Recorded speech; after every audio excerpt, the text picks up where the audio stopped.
And hello up there in Radio Land. Here we are. We're back. And not a real happy day, to tell you the truth. It's not a great day for serving. Let me just adjust this a little bit. But you know what? You gotta have faith. You gotta have faith. You gotta have faith that things will work out. Things are gonna work out. You gotta have faith, right? That's it. And that's the way it is. Yeah. What are you gonna do? You know what happens, and here we are today, Trash Talking Tuesday, your city, your voice. My name is Paul Kalemir. We're in the studios of 4680Q Radio, doing this broadcast live, looking over the Meteor Crater, and it's supposed to rain all day. Once this sunshine gets going, another hour of rain's going to start, and away we go. Good news for me, though, because fertilizer was put down yesterday. And that's what it needs, a little bit of rain. So everything's getting green. The grass is growing. Everything's good. People are out cutting the lawn. Spring has sprung. Ladies and gentlemen, we're in spring officially. So the obvious elephant in the room this morning is the election last night. What happened? Why did it happen? Where did all the predictions go? I'm not really too surprised. We are talking about Canada here, and you know what Canada's like. Anything can happen. You just never know. But we'll talk about that in a minute, but let me get to my sponsors first. Wild Bill's Auto Repair and Body Shop, Pete's Pizza on Victoria Avenue, and Hamel Machine Company.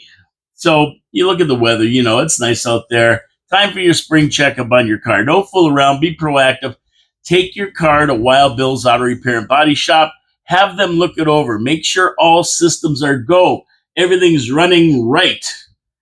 And you're going to be happy you did that. Believe me, being proactive is the right thing to do with your car. You don't want to be breaking down on the side of the road. Ken's got the spring special going where they check all your systems, make sure everything's okay. Your brakes, your tires, get those winter tires up. Your systems. Everything, your air conditioning, especially this time of year, because it's going to start getting hot out, and you're going to wish your air conditioning is working. I've already been using mine. Make sure everything's running right. Wild Bill's Auto Repair and Body Shop. Take your car down there today. Get it checked out. Be proactive. And if you get in a wreck, they have a full body shop. Bring your car in wreck. Send it out. Showroom condition. You can't beat it. WildBillsAuto.ca. That's where you go. Book an appointment. Call Ken. Tell them Paul from Your City, Your Voice sent you. And while you're at it, go and do a little subscribe to the channel. Subscribe. You get notifications when I drop a video. Subscribe to the channel. Give us a like. Give us a comment. We always talk about comments on the show. So come on, get with it. Let's go. You got to be tuned in to be tuned in. You're not going to know what's going on. This is your source, the conservative voice. Your city, your voice. Okay, so the biggest question today, let's face it. I started a couple minutes early. I couldn't wait to talk about this, to be honest with you. The biggest question is what happened? And my answer to that is nothing. Absolutely nothing happened. Meet the new boss, same as the old boss. Now, let's give congratulations to Mark Carney and the Liberals for the win. There were a lot of people that I had a lot of discussions with Liberals saying that he was going to win. The poll said he was going to win. So there you go. He did win.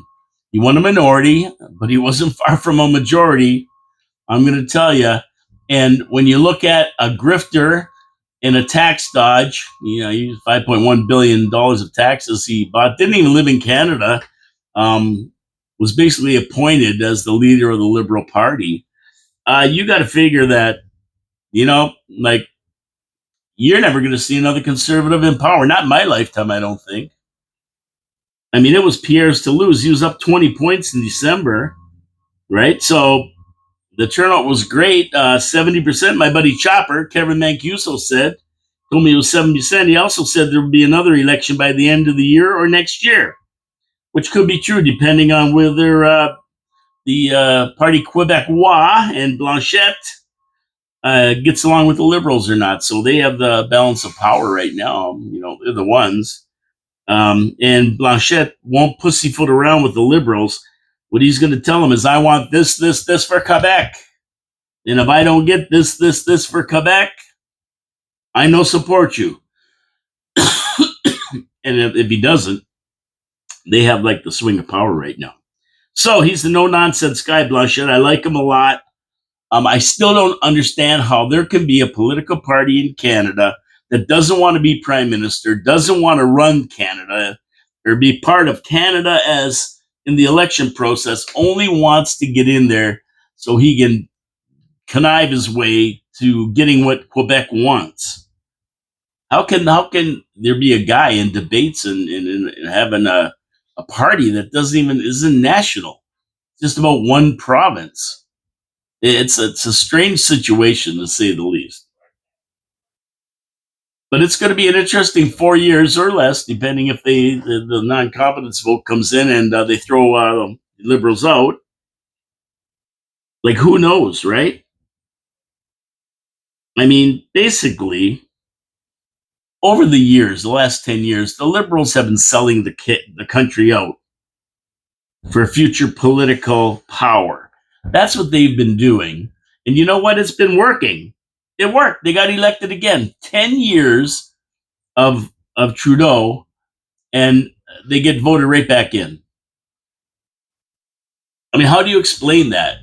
All I can say is nothing happening. It's the same old, but maybe even worse this time around. It could even be worse. The whys and what ifs will be thrown around for the next 4 years, but the facts are the facts. Liberals, 168 seats. Conservatives, 144 seats. Bloc Québécois, 23 seats. And NDP, 7 seats. And the NDP lost party status. The Bloc Québécois lost seats in Quebec, and those seats were taken by the Liberals.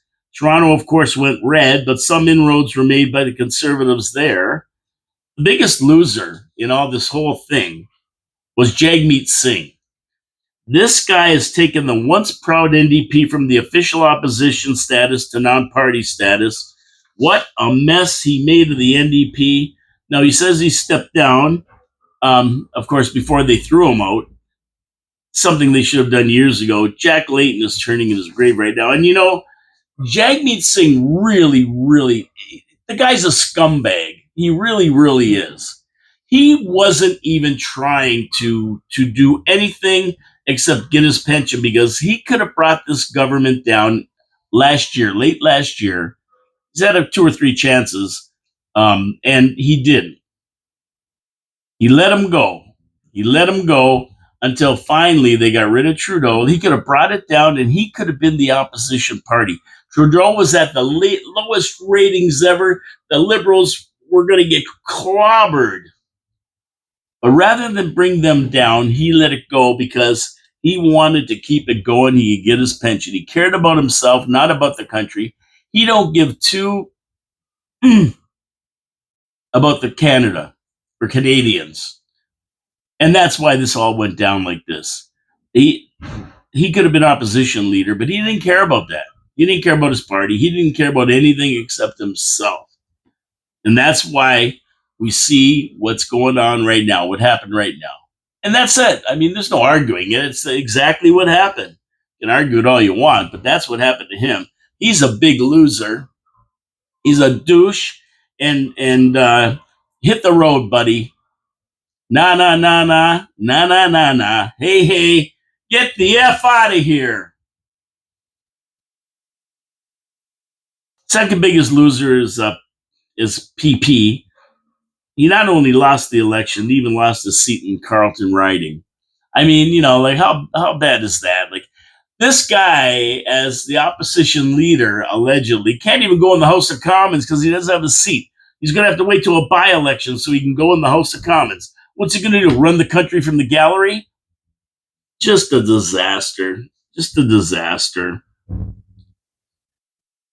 And now he's got to find some by-election to go in so he can get a seat. And this whole election process in Canada, It really, really sucks. It really does. I mean, his riding, 91 candidates were on the ballot. The ballot was from here to there long. 91 candidates, most of who ran as independents, trying to raise awareness of the need for election reform. No kidding.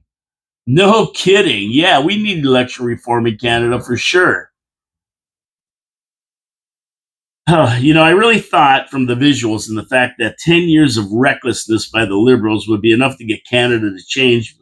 I mean, we've seen scandals, we've seen runaway inflation, we've seen fiscal irresponsibility, we've had our pockets picked, crime is running rampant, and immigration is out of control.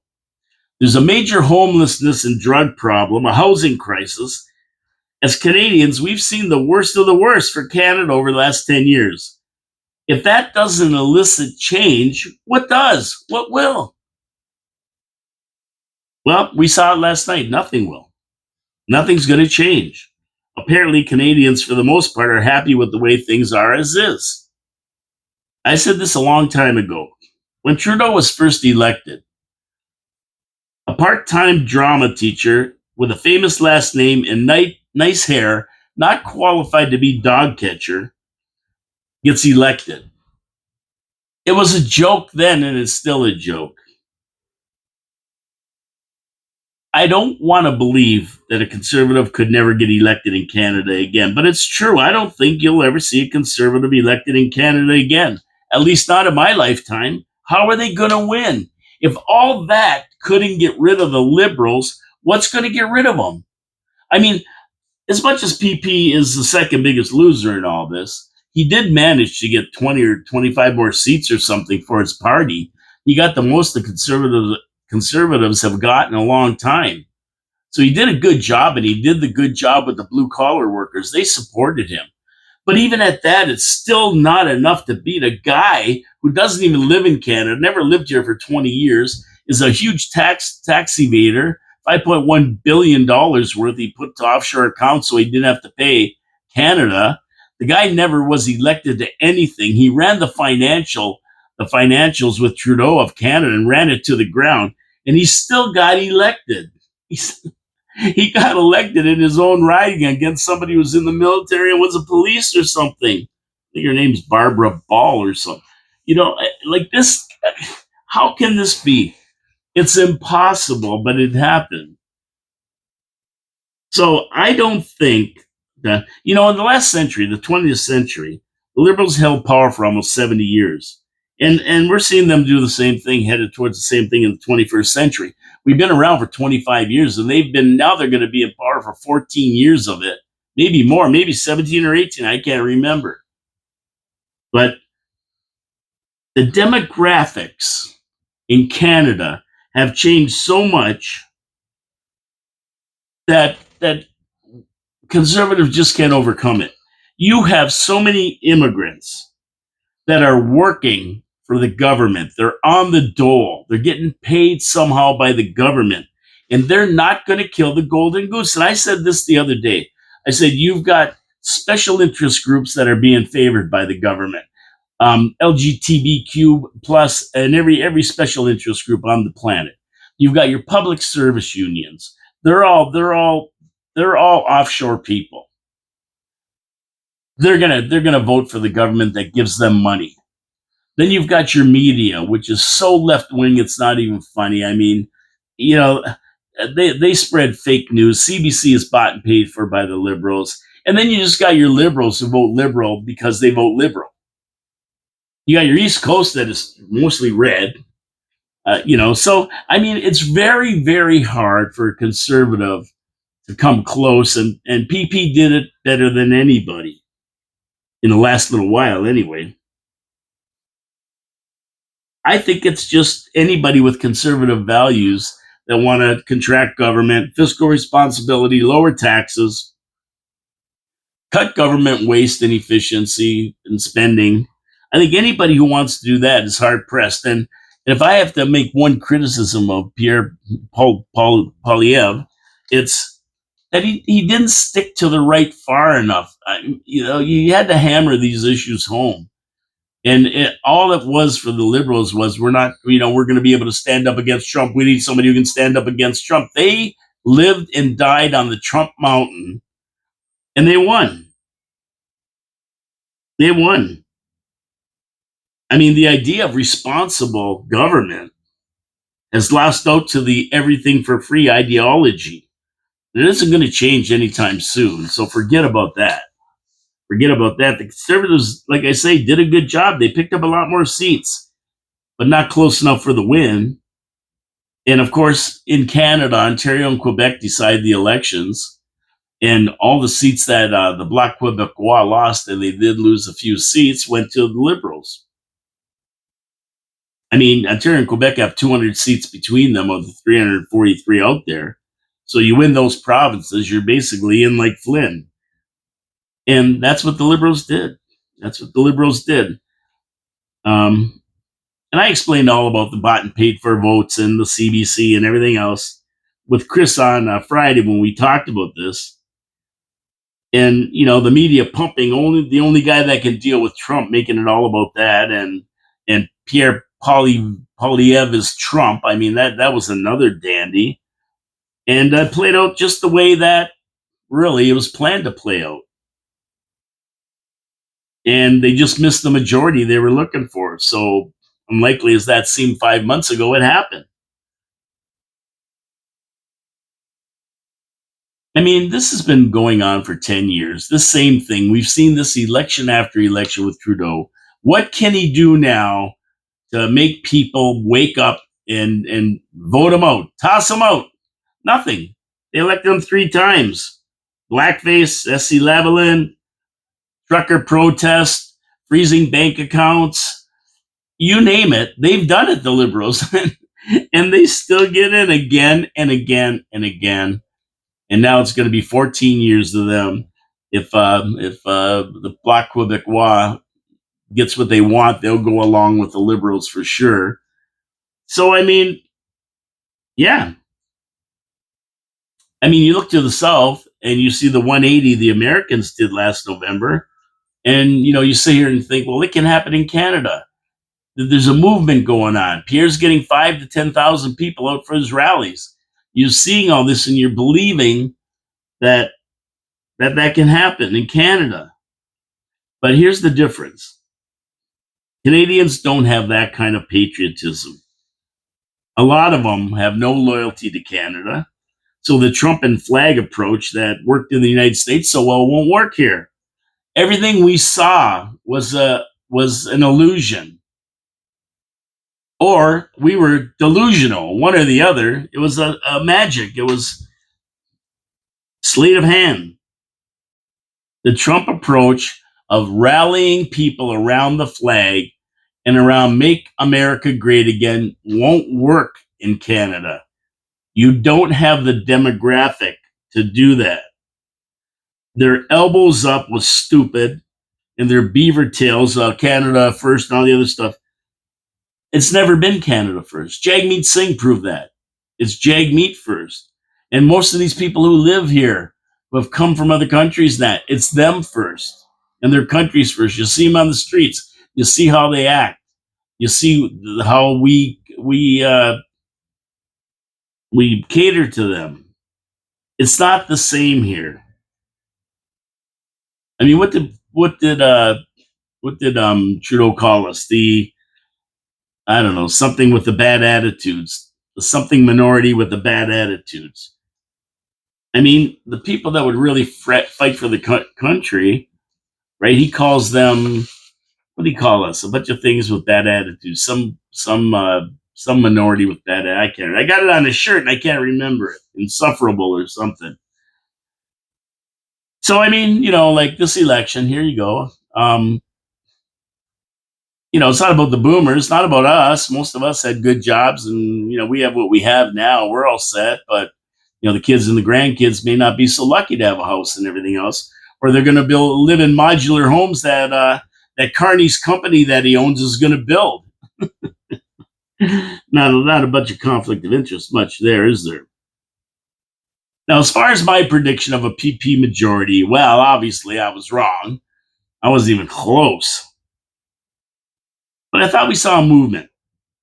Now, that 10 years of liberalism um, that has really sent Canada into a spiral, I thought that was enough for Canadians. They were saying enough is enough. We need change. For the same reason, you change your underwear. It gets full of crap and it's time to change it. Like Lorenzo Lucetta, my buddy said, they just turned the underwear inside out and said, "Look, we have new underwear. It's the same old crappy underwear, buddy." Right, little Lorenz? Yeah. So I was wrong. I mean, I was wrong. I thought it was. I mean, they did better than a lot of people thought they were going to do, but they never quite got the minority or the majority. I mean, Chris Regas was thinking minority. We talked about that. But like I say, it's just Canada doesn't work that way. And the changing demographics in Canada have changed to the point now where I don't think you're ever going to see another conservative, even minority. Even minority. I don't even think about that. Weird situation, right? Well, you know what? The bottom line is, it is what it is. Locally, I was right. Tony Baldinelli won as I expected, and actually by about the same 3,600 votes he won for last time out. Now, according to my sign poll, if you remember, I made my fearless prediction by my sign poll. I said that he would get 57% of the vote. He got 51. Kaiser would get 32% of the vote. She got 43. And Mitchell would get 10% of the vote. She got 4%. So Liberals picked up the NDP vote. So my unscientific and unreliable poll was a little bit off, but still predicted the winner. And congratulations to Tony Baldinelli. He fought a hard campaign right to the last minute and was rewarded for it. Good for you, Tony. We couldn't ask for a better MP in our area, and it's great that he's going to be sitting up in Ottawa fighting for Niagara Falls, and see what happens. The final words: you will own nothing and be happy. That's it. That's all. Now, I'm going to get to my second sponsor, Pete's Pizza on Victoria Avenue, and then we'll continue on with more stuff about the election. Pete's Pizza, Victoria Avenue. Who doesn't like pizza? Me, I love pizza. It's a staple, but it's got to be good pizza. I'm a very big pizza snob, very much a pizza snob, and I will only eat certain pizzas in Niagara Falls. There's not too many I really like, but Pete's Pizza, Victoria Avenue is one of them. Why? Because they use the Mancini family recipe that's been around for 40 years in the Niagara region. They use the Mancini family recipe for the sauce and crust. Mike, who runs the place, and Rex over there, they know how to make a pizza.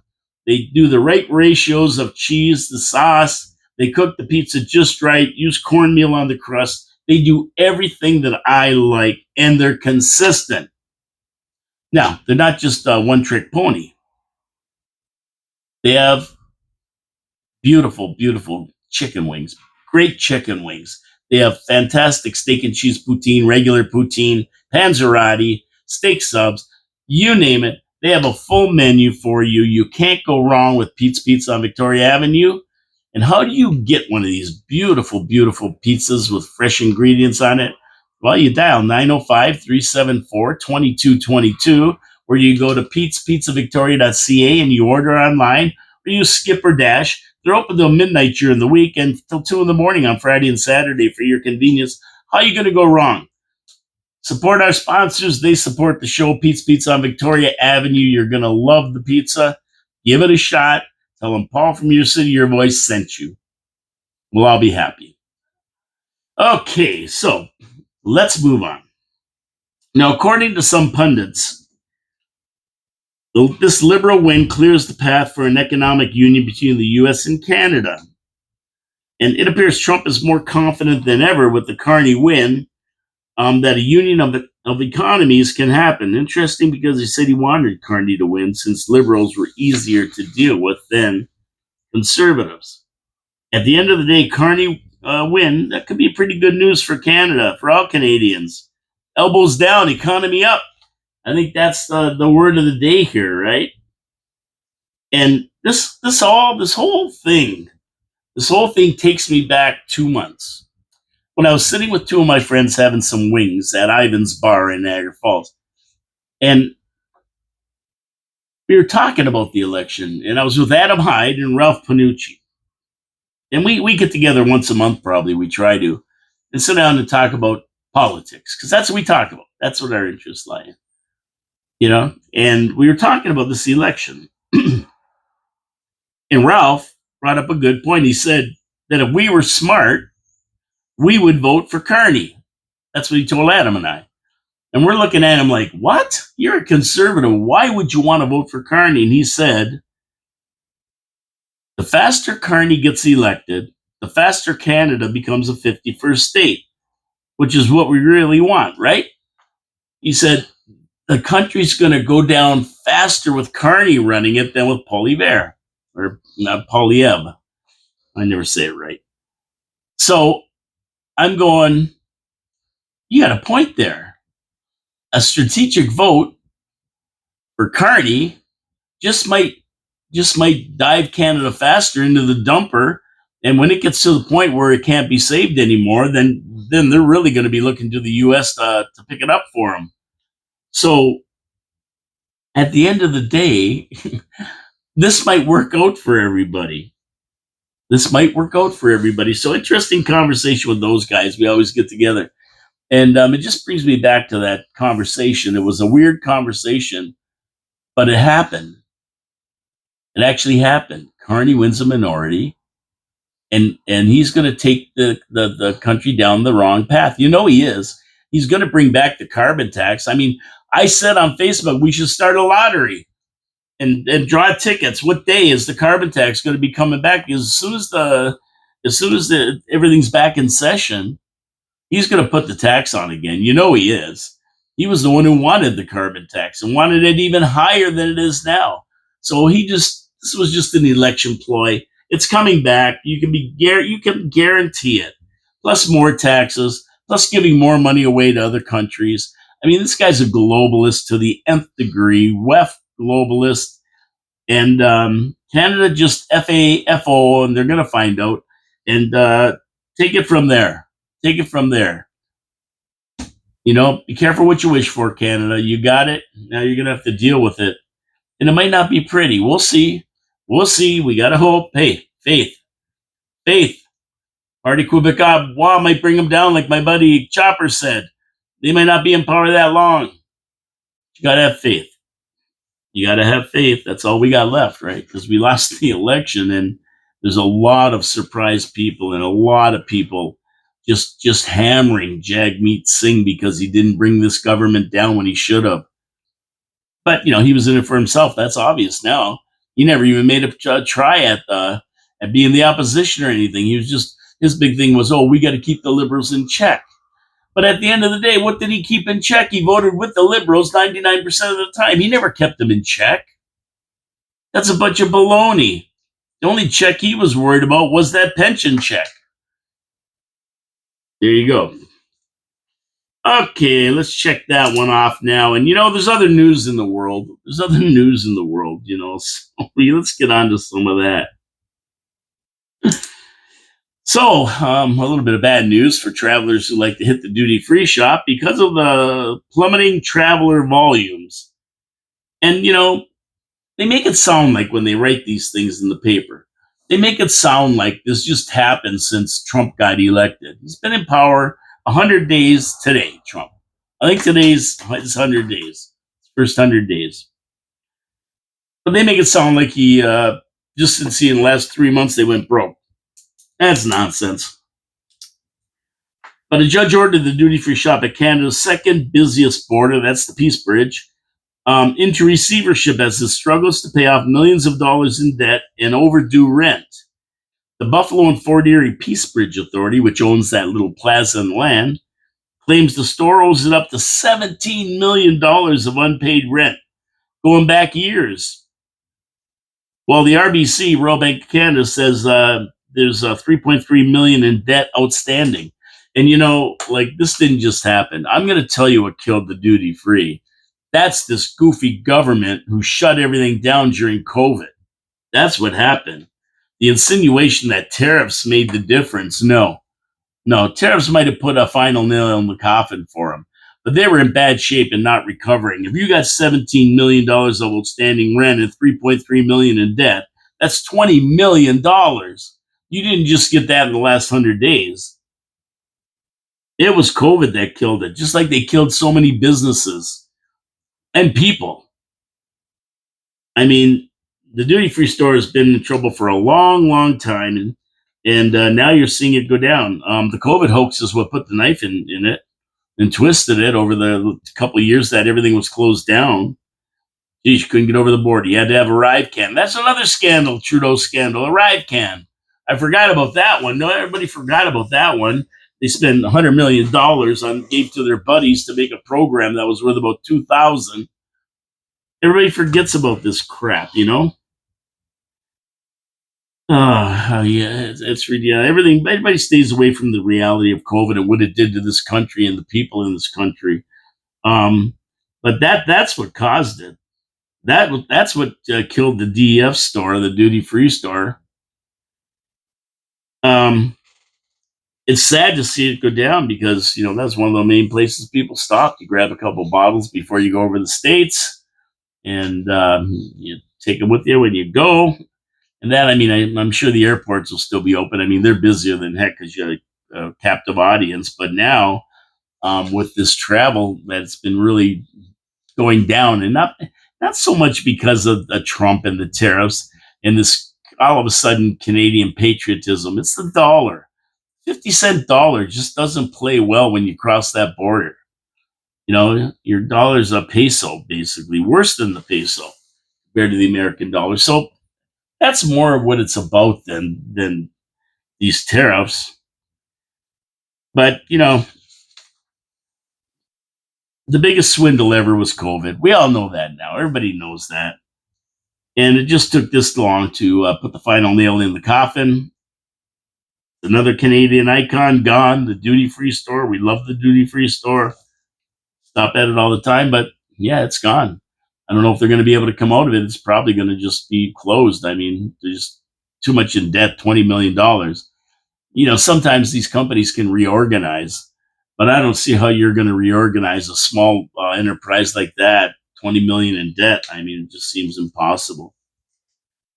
Sell off their stock, sell off their stuff, pay their creditors, and that'll be that. If somebody steps in with a lot of money and wants to take it over again once the bankruptcy's finished. And what we saw another drug bust in Niagara Falls yesterday. What is that? Like one a day now. We're getting a one drug bust a day. They never give the names, of course, in the review, but a 48-year-old man and a 39-year-old woman were arrested with $7,000 in Canadian and American cash, 1,017 grams of weed, 89 THC pens, 180 suspected oxycodone pills, 239 suspected Percocet pills, and 6.5 grams of cocaine. We are seeing this every day now. They've been charged with 4 counts of drug possession for trafficking and possessing proceeds of crime. They'll be back on the street tomorrow doing the same thing. I bet they were celebrating last night because, after all, the catch and release crew are reelected again, making it all the better for them. This is a daily occurrence in Niagara Falls now. Stabbing, shootings, drug arrests, rinse and repeat daily with no end in sight. And that was one thing that PP wanted to do is get tougher on crime and that. And of course, we're not going to see that with the liberals. They're the ones who put in these liberal judges. They're the one that put the turnstiles at the front door of the courthouse. They're the ones who have the catch and release program. So this ain't going to end. We're going to see it worse and worse and worse. Every day now. Every day there's something. Shootings. Shootings in a club, 16-year-old kid shot, 12:31 in the morning. How's a 16-year-old kid from Ajax doing out at that time? But there we are. They let these offshore people in, these gangs in, these criminals in that. Now, speaking of that, did anybody read the story in the Telegraph UK about Niagara Falls and the refugee problem? Now, if you haven't, go to Telegraph UK, Niagara Falls. Just Google that. This story will come up. And it's crazy what is the story is. We don't hear a lot about it in our papers, but this is a pretty crazy story. So apparently, the headline reads: Cities' hotels are filled with asylum seekers. You don't call them refugees. Asylum seekers is a polite way. As fears grow that Trump's immigration crackdown will send more fleeing across the border. So what they're saying is that Niagara Falls is afraid that because of the Trump's Trump's ICE deporting everybody, that all these people are going to start coming to the Canadian border, and the Liberals, of course, will let them in. You're going to let them right in, and it's even going to get worse here. But it's bad enough already. The story goes on to the lobby of the Wyndham Garden Tower, saying that it's busy with chatter from children in the morning who are living at the hotel with their parents after arriving from Africa. They are getting ready to hop aboard the school buses that take them to schools. And this scenario plays out in 11 nearby hotels each morning. So there's 12 hotels in Niagara Falls housing about 5,000 people, maybe more hotels. They said 12, but 5,000 people. That's a lot of people. So that probably could be true, though. 12 hotels might be able to do it. You know, 300 or 400 hotel with them 4 in a room and stuff. Yeah, that could happen. Now, according to Mayor Jim, the influx of refugees has taken the city to the breaking point, and he's right about that. Niagara Falls has more refugees per capita than anywhere else in Canada. And that is putting strain on schools, hospitals, and other services. Now, I didn't know that. I knew there were a lot here. I mean, you just have to drive around the streets and you see. But there's more per capita in Niagara Falls than any other place in Canada. The mayor went on. I got to tell you, our shelters are full. Our transitional housing is full. The drug problem is like it's never been before. We've got thousands of asylum seekers. We're just coming out of COVID, which was difficult for a tourist town like Niagara Falls. We've been hit from all sides continuously. Now, Jim really doesn't mention the effect on residents who are subject to all kinds of crime on a daily basis, but it's out there. He says it's a big border, and in a lot of places there's no fences, and we're just thinking, how much can one country handle? Well, no more. No more. There's got to be a freeze on it. Mayor Jim said, well, you know what? That's what he said. You ain't seen nothing yet, Jimmy boy. Carney and the Liberals want to get Canada up to 100 million people, so sit down and take a breath. It's so crazy. It's so insane how they can just give Canada away and let these invaders in. The mayor continued on that the city is hosting 5,000 refugees. They usually take some of the lower rental places, which means it leaves less for locals. And you wonder why we have a housing problem? There's people living in tents in the backyard of other people. The challenges for local businesses and for the hotel industry are many. There's been people who've called and said, are there refugees at this hotel? So people are calling before they go to hotels. They heard this story and asking if there's refugees there because they want to stay where they feel like they're on vacation with other travelers, not in a refugee hostel. And he said what was meant to be a temporary situation is looking increasingly permanent. And he's right. He's all right about this. Now, they said at the Wyndham, tourists have pancakes and maple syrup for breakfast. They have like a continental breakfast with coffee and pancakes. Well, the refugees downstairs have a full-blown buffet. Yep, they get a big buffet with eggs and bacon. Well, a lot of them don't eat bacon, but they have eggs and whatever, and halal and whatever else. And they have a big breakfast down there where tourists get pancakes and maple syrup. The workers at the hotel say to these guys who were interviewing them, I wish the government was paying for 3 meals a day for my family. They didn't want to let them know who they were. They said it anonymously, but the reporter reported it. It's all true, except that worker didn't understand that it's not the government paying for their meals and giving them cash every day and sending their kids to school and giving them free medical. Everything's free. It's us. It's the taxpayers. We're the government. People have to understand that we're the government. It's your money they're getting. So when you get 2,000 a month from your pension and everything else, they're getting 1,800 bucks a month for each child. They're getting another 3,400 bucks a month for them. They're getting their room paid for, their meals, their free medical, free everything. Taking the buses, using our amenities, using our resources, cluttering up the places so that there's no room for homeless and everything. I mean, this is what's going on. And the mayor related a story about a Brazilian steakhouse down in the tourist area that went through a $7 million renovation, only to realize the city's hotels were filled with refugees. Yep, there goes Bob Better right there from Hamel Machine Company. It's filled with refugees. And they're not going to go and spend money on expensive meals at the Brazilian steakhouse. So there's some major problems going on in Niagara Falls. Now, you don't read this in the review. This is from the Telegraph UK. Now, they did say that there are some good points to all this, and one of them is that the tourist industry does need a lot of employees, and with all these refugees, they're allowed to work a certain amount, so they're filling in with the tourist industry needs coming up on the season here where tourism is high. So some of them are getting out there and working. But me personally, I can't see how any of this is good for Niagara Falls. As soon as the situation is resolved by moving people out and finding jobs for them, the better. They have to contribute. They just can't be on the dole. And of course, I bet you a lot of them had the right to vote. I wouldn't doubt it at all. I mean, some of the hotel owners are happy. It's guaranteed money for them. They don't have to worry about reservations and our people are going to come or bad weekends and people canceling. They get a guaranteed amount of money every month. Here you go. Here's the big checks you get for housing these refugees, asylum seekers. Can't say refugees, right?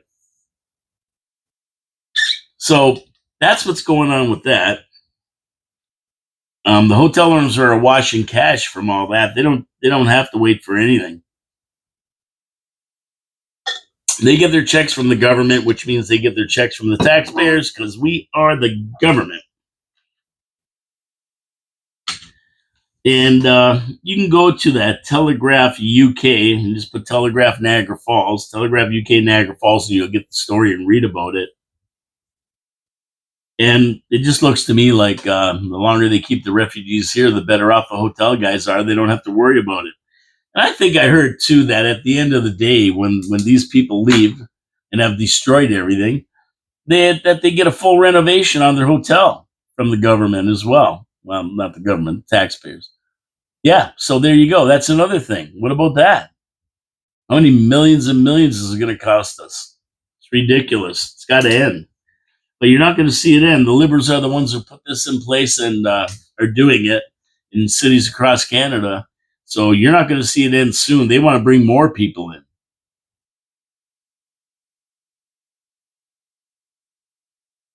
Yeah, so the crazy, crazy, crazy things going on in this world, it drives you nuts.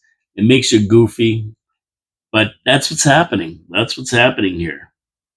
Now, the tariffs have been good for one industry, though. And we're going to talk about that in a minute when I get to my third sponsor, Hamel Machine Company. You know, when you look at industry in a city like Niagara Falls, they all need a good machine shop. They all need a good machine shop to take care of them. And when they're looking for a good machine shop, who do they call? Hamel. And the reason is they've been around since 1948, serving industry, small and large, in the Niagara region. Now, when something breaks down in a business, you just don't want to be shut down. Time is money. And the more time you waste waiting for parts or things to get shipped in from perhaps other countries, some of these machines, high quality, high tech machines are made in Germany and stuff. The longer you're down, the more money you lose. So what do? They take the broken part, they go to Hamel Machine Company, and they say, hey, help me out here. So Hamel either fixes it, machines it, or re-engineers it. That's right. They can take a sample and they can pull it apart and re-engineer it, make a brand new piece for them. And we're not talking here taking weeks and weeks. We're talking taking days. So the company is not shut down that long. They also have a 3D printer to print parts if necessary. They do water jet cutting to cut parts out if necessary. They do everything you would expect the machine shop to do and more because they're innovators. They create systems and innovations for local business to make them run faster, help them be more efficient. That's what Hamel Machine Shop does. They have designers, they have graphic designers, they have electrical technicians, electrical engineers, they have IT people, they have everything there. That's where cities turn to. That's where industry turns to. And that's where a guy like me turns to. Hey Bob, I need some back gates for my yard. They'll design them, they'll build them, they'll powder coat them, they'll get them done for you. And if you're nice, they'll help you install them probably. They're great people over there. Hamel Machine Company, been around since 1948. Hamelmachine.ca. Check out their website. It'll blow your mind the things they do. They ship innovation all over the world. And if you looked at it, you wouldn't even know. But this is part of Niagara Falls. We have these great industries here. And Hamel is one of them. Support our sponsors because they support the show. Okay, so what industry has the Trump tariffs really helped? Come on, TikTok. What do you think? Take a guess. Well, let me tell you what it is. The one industry it's really helped is the wine industry, the Ontario and of course the Niagara region wine industry, VQA wine industry all across Canada. Why? Because the LCBO in Ontario, maybe the LCBOs in other provinces, have pulled all the American wines off the shelf. In Ontario, they took everything off. Everything from America is off the shelves, leaving tons of shelf space where these guys can put up their wines, and now they can put up more, so they have more of a selection for everybody. But the industry is calling it unprecedented. Unprecedented sales up by 62% over the past several weeks compared to last year. And that's on wines grown with 100% Ontario grapes. And that's great news for the local wine industry. I mean, the wine industry is huge here. People come to town just to go to the wineries and check them out and try their vintages and that kind of thing. So this is huge for the wine industry. And human beings are habitual. They form habits. So they can't get their American wines that they want, the Californias and everything. So what do? They start grabbing the Canadian wines and they go, geez, this is good. And when they keep drinking it, they're more likely to keep drinking it. They won't just all of a sudden go back to the California wines when they come back. They'll stick, a certain percentage will stick with the Canadian wines, which is great for the industry.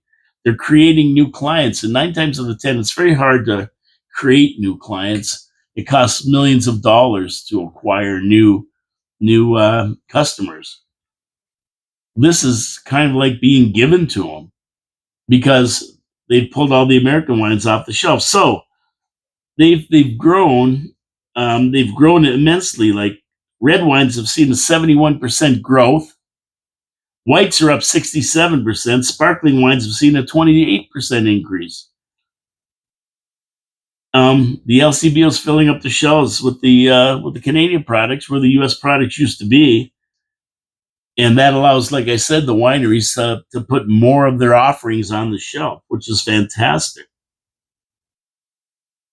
But the hope is, of course, is that the customers remain after whatever happens with the tariffs. We don't know what's going to happen with them, but we hope that whatever happens with them, when it's all said and done, and everything opens up again, we'll find out more after this election, that's for sure. They'll be able to keep this increase in sales or a good percentage of it anyway, and keep those shelves stocked with nice Canadian wines. So we encourage Canadians to stick by the VQA. It's good for the region. It's good for Niagara Falls. It's good for everybody in the region. Let's stick with the Canadian wines if you can. Me personally, I don't drink wine. It's vile. I don't like it. I don't like it at all. It gives me agita. Yeah, gives me agita. I can't stand it. Now, at Henry of Pelham, sales have increased to the point where they're awaiting shipment of new 500,000 liter tanks to meet the increased demand. That's fantastic. That's fantastic for the wine industry, the tourist industry in the Niagara region. So good for Henry of Pelham. As production increases, more people have to be hired. So that's good. And that trickles down through the economy of the region, where wine is a huge industry. So these days, it's getting bigger all the time. So the reports coming in for that with these tariffs, if nothing else, it's making Canada look at Canadian products a little bit closer and buying them and using them. So that's fantastic for the industry. Good for them. And I'm glad to read that. It's always good for everybody here, especially if they start employing people. The wine industry is a huge industry in Niagara. And Stan Cho, the Minister of Tourism, wants to increase the tourism visits in the Niagara region by double.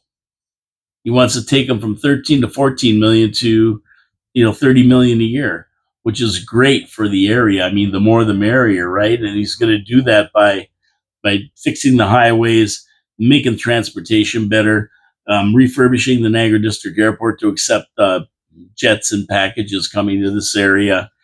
He's gonna work with the whole region as one. If you read that story a few months ago, he's going to put the region together as one entity for tourism, including the Viking cruise ships that come through the canal and stop in Port Colborne. And everybody piles off and they go and look around Port Colborne and jump on buses to Niagara Falls to the casinos and really, really do a good job at moving people around to different areas in the region. He wants to make that even bigger, which is going to be great for us. Great for us. Ford has said he wants to expand the casino presence so that some hotels and that can have their own little casino going. And I think that's a great idea for people who are coming to town. Say they go out to Lundy's Lane to the Americana and they could just stay there and work the casino there. That would be fantastic for them, giving tourists more choices. And I think you'll see a lot of hotels take advantage of it. And you never know, some of these big projects that are on the go, the ones that city council planned, are just waiting because we see a lot of these hotels, 77 stories, 72 stories, that are combo of hotels and condos and shops. You're seeing a lot of them wanting to build, coming to build, but they're just holding off for right now. They don't seem to be putting shovels in the ground, but they may be waiting for a big announcement like this. All of a sudden, they may say, hey, the commercial space we had at the bottom, we're going to make that into a small casino. And you don't have to have a big casino to make a ton of money. You make a lot of money from, if you've got a hotel that holds 3, 4, 500 people, and they just have to walk into the lobby and kill their evening playing a few slots and that kind of thing. So this could be the jump they're waiting for. So Stan Cho is about tourism, and tourism is about experiencing all the different things that we have in the Niagara region. Not just Niagara Falls, but the School of Horticulture, the Butterfly Conservancy, our trails, Niagara on the Lake, Port Colborne with the Viking cruise ships, our beaches, our wineries that spread right through the Niagara region. There's a lot of stuff to do around here, a lot of good stuff and attractions, whirlpool jet boats, the zip line, the Maid of the Mist, or not the Maid of the Mist, the Hornblower. Maid of the Mist's on the other side now, the Hornblower. But it gives them great reason to come on over. And with the American dollar being so high against the Canadian dollar, although it's getting better, I think Liz said she paid like 42 cents on the dollar when she bought some. because we take our trips to Erie. I'm not elbows up or anything. I'm going to Erie. I'm gonna have a good time there, like I usually do towards the end of May, and I won't do shows for 2 days. So Gary Wilkins, be prepared. I'm giving you a warning. Yeah, we're gonna go to Erie and we're gonna have a good time. And even though the dollar's a little bit low against the American dollar, it's getting better, 72.3 or something. It's going up a little bit. Now we'll see what happens after the election here. I don't know. I don't know how much confidence people are going to have with Carney at the helm. We'll see. We'll see what the world thinks about this. I haven't heard too much from the United States or any other places around the world about Carney. He screwed Britain real good with Brexit and everything else. He screwed that all up. He screwed up our financials here when he was 5 years governor of the Bank of Canada. Oh, I don't know. I don't know. We'll see what they have to say working down the road, but this is all good news. All this tourism stuff is good news for Niagara Falls and the region. So let's embrace it. Ford, let's get going, you blue liberal. I mean, a lot of people are blaming Ford for PP's fall in Toronto, too, because he didn't endorse him. Why a liberal or why a conservative wouldn't endorse another conservative? He endorsed Carney is beyond me. And that's because he's a blue liberal. Got to get rid of him, too. He really took a turn, man. This guy was the biggest guy about everything, and all of a sudden, he just bent his knee to Trudeau during COVID, and he never got back up. He's still bending his knee to the Liberals. I don't get it at all. But anyway, we'll see what happens. We have to wait and see now. We're only, what are we, 12 hours from the election results? But wait. And I'm going to finish this off with the Dumbass Award of the day for me. This is the Dumbass Award. There's always that person out there that is stupid, and there's lots of them.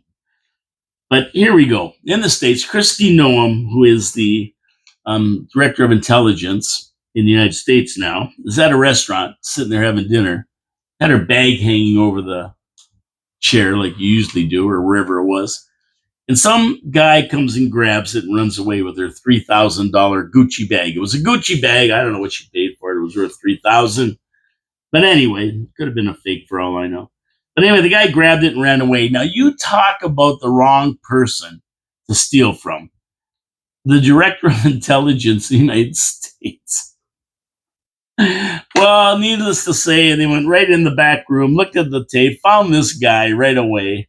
An illegal alien here illegally.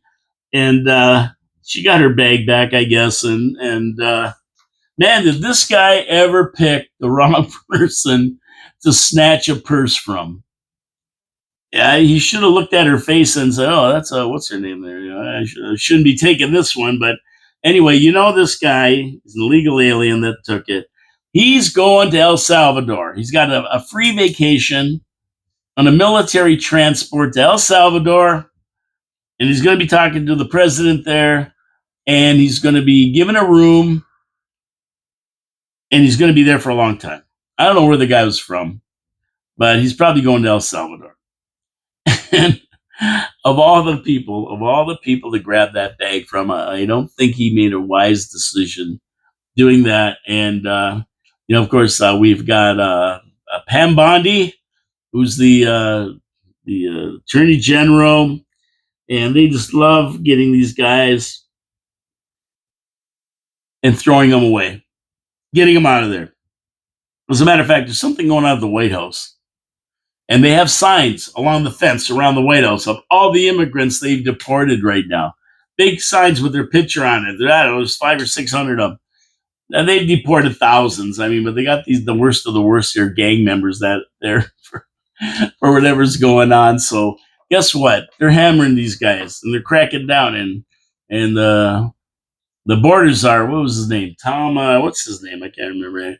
But Tom Homan, something like that. Is that what it is? I don't know. I'll leave it in the comments. But he's saying, hey, I'm not retiring till we got everybody. We're catching them all. We're throwing them all out of the country. And I'm going to stay here until we get them. He's not messing around. Nobody's messing around in the United States. That's what we need in Canada. We got 50,000 people with student visas that came into the country. They never attended one day of class. We got another 1.2 million who visas ran out in 2025, January. They're supposed to go back home. They never got sent back home. They're wandering around. And we have illegals and everything else here, criminals. It's time we round them up. Unfortunately, that isn't going to happen. That isn't going to happen now. The tough on crime and everything that Pierre Polyev was talking about and wanted to institute if he got in right away is not going to happen now. It's who knows what's going to go on with these guys, but they got to round these guys up and get them out of here too. But we're not going to see it. We're going to see more crime. Things are going to get worse. And like Ralphie said, my buddy Ralph Panucci said, Carney's going to take this country down fast, and we're going to be part of the United States regardless. And you know what? I got to believe him. I believe that's really going to happen. That's really going to happen. We're not going to have a choice. We're not going to have a choice at this point.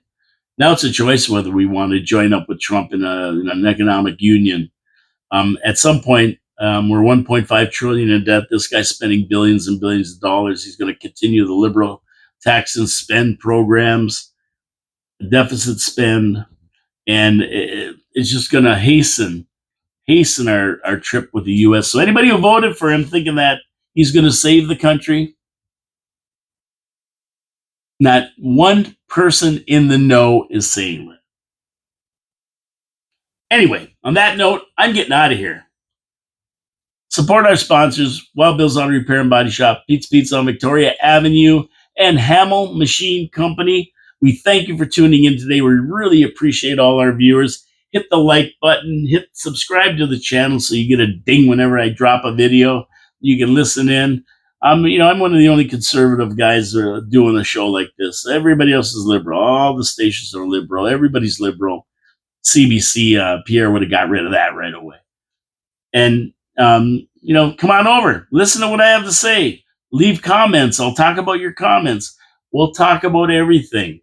My name is Paul K. Lemire. This is Your City, Your Voice in the studios of 4680Q Radio every day, Monday, Tuesday, Thursday, Fridays at noon, Wednesday tomorrow. Now, if you think I've been crying about the election, tomorrow's Habsolutely. We talk about the Habs, and that's not a pretty picture neither. I got another bunch of gripes I have to talk about.